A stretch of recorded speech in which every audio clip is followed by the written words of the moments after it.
2 থেকে 3 বছরের বাচ্চাদের প্যান্ট কাটিং দেখাবো।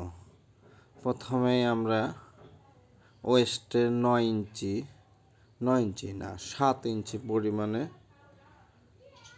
দাগ কেটে নেব। এখন আমরা লম্বায় 17 ইঞ্চি দেব।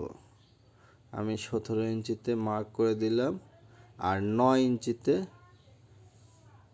8 মার্ক করে দিলাম। এখন আমরা কেটে নিচ্ছি।